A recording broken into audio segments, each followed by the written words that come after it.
Bonjour, bienvenue sur notre chaîne Choix de parents. Aujourd'hui, on vous présente un jeu de société pour les enfants à partir de 8 ans. Alors, petite précision, moi je dirais plutôt que c'est un jeu d'apprentissage. Oui, c'est vrai. Parce que c'est pas super ludique, il s'agit de tout apprendre.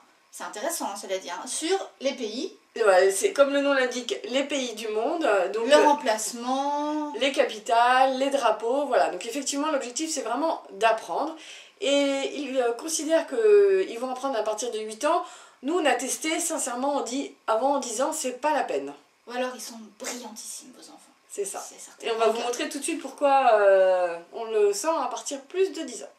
Alors dans la boîte, vous allez trouver un plateau de jeu qui représente le planisphère, 4 pions qui représentent les joueurs. On peut jouer de 2 à 4 joueurs et des cartes qui donnent des indices sur les pays qui sont à découvrir.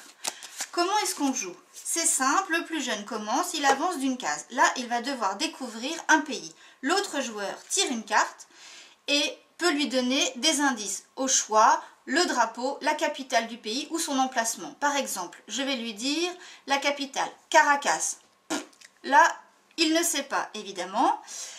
Je vais lui donner un autre indice et je vais lui dire, tiens, je te donne le drapeau. Mais qui connaît le drapeau de ce pays? Personne.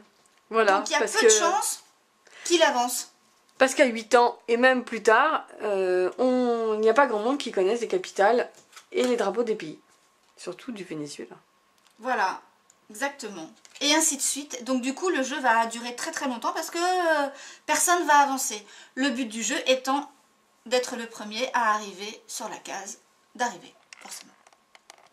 Alors, le petit plus de ce jeu, tout petit, c'est que ce jeu est intéressant. Le sujet des pays, des drapeaux, des capitales, c'est sympa. Par contre, le gros moins, c'est qu'il est extrêmement rébarbatif, comme vous avez pu le voir à la démo. On ne fait que citer voilà, les capitales, les pays, l'emplacement. Il n'y a rien de ludique du tout, donc du coup, les enfants s'ennuient totalement et donc n'ont pas envie d'y jouer. Ça, c'est quand même un gros moins. Voilà, donc au total, on ne peut pas vous recommander un jeu qui en fait n'en est pas vraiment un.